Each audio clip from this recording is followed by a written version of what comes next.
avoid physical human interaction with a human being. So we're going to cover handshaking, hugging,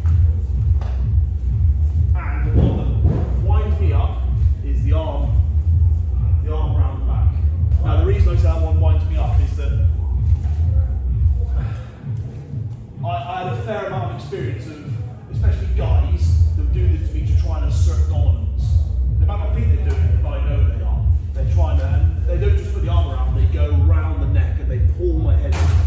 And I know why they're doing it, they're trying to belittle me, right? Well, not so much how to avoid it, how to control it, right? So we're always talking about how to control personal space, right? You have the right to control and maintain your own personal space, okay? So we're always talking about that if I shake Scott's hand, I'm inviting him onto the edge of my personal space.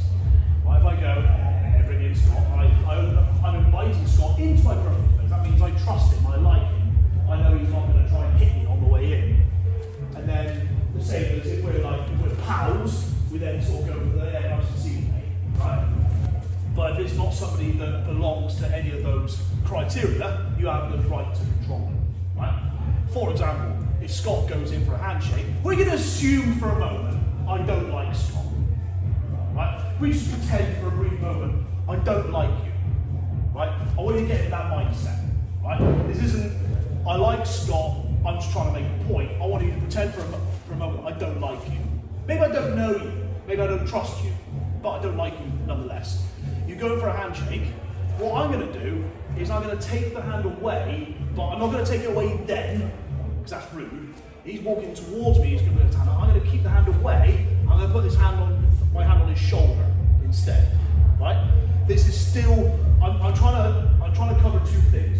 I'm trying to make sure that I'm still being courteous in saying hello, and there's still a degree of interaction. What I'm doing is I'm showing affection by putting his hand on his shoulder, but what I'm actually doing is controlling his distance. In pulling the hand away, I don't want to shake his hand.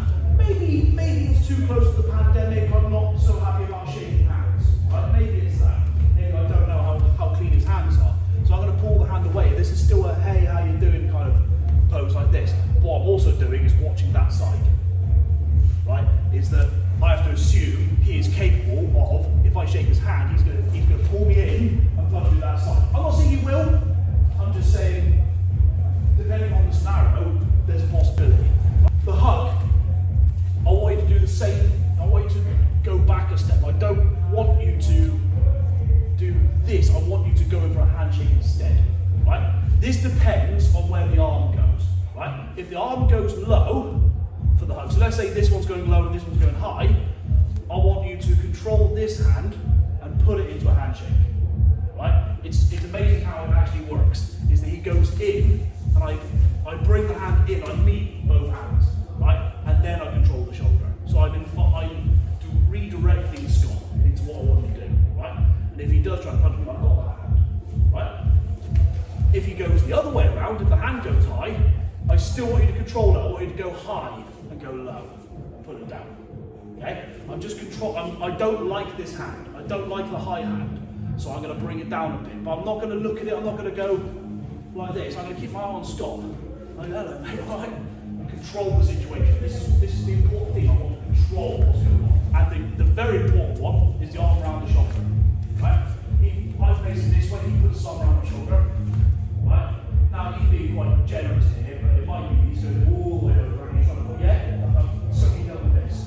So what we're going to do is do what he did. And just go and almost treat it like almost like a kind of surprise. Like, oh, hey, all right, and then do it back. Right? I'm now controlling him, I've got my hand free. Right? I'm not in control here. I am in control here. But it's not, the thing is, I'm not doing anything threatening. I'm doing something counter courteous. But I'm trying to regain my control. It's not dominance, it's control. Yeah? So just to recap on those. If he goes in for a handshake, I go, hello Scott, how you doing? Control the shoulder, hand comes up. Yeah? If he goes in for a hug, I want to control the arm on the most before he hug. Yeah? Or I might not even go for the handshake. It might be he goes in for the hug and I go in just for the controlling the arm and the shoulder. So you can be that if that hand's low, I might just instinctively, I might accidentally go in for a handshake. That's fine. I don't want to hug him. But it might be that I just go in, hey, how's it going? Yeah? Goes in for the arm. Try and beat to it. Like if you see he's going to do it, hey, what right? As opposed to he's done it, and now it's a bit different. Now it looks like I'm being aggressive and trying to come around like this. But as always, the theme with any of this kind of material, try and keep one hand free. Try to. If you practice then don't tell you what I'm going to do. So once you've practiced 1, 2, 3, then I want Scott to come towards me and choose one of them. And you can do a bit of dialogue if you want. Don't stand there and have a chat about your day, but so do another one. How can you do it? Controlling. You see, I'm focusing on the shoulders. Like he goes to the shoulders. Why would he go to the shoulders? Frame. Apply grappling principles in this as well. Is we'll talk about stealing space and creating space, which I know something that Greg's always talking about. Both of these things have something in common. So stealing space or creating space, that works on the ground as well. What both of those things have in common is you are in control. And it's called distance management. Right? Is that I control how close Scott is to me, but I also control how far away he is from me. Not him, me. I control it. I'm the one who control the situation. I'm not happy with what you're doing. I have to take control. As a martial artist, you have a responsibility to control the situation. Okay? So, if Scott goes to the arm around the shoulder, I have to consider distance management. I know that if Scott makes contact with me, body to body, I'm at risk here, especially if he has a dominant position to me. Right? So in this case, he puts his arm around me, right, and he's got his body connected to me, he has a better advantage than I do. Right? Yeah, there are things I can do, but at this point, he is in a better position than I am. Right? Whereas if he goes to do it, I control the distance, I control the connection, and I control the distance. I'm not doing this and then staying connected. I'm keeping that distance. When I put my hand on his side, I'm actually keeping the distance between us because I'm in control of it. Yeah? If I want to bring him closer, then I've got to do it. If I want to keep him distant, I've got to do it. Yeah? And don't forget about this hand. I've tested a couple of people so far. They've done this, brilliant. Don't forget about this hand. Okay?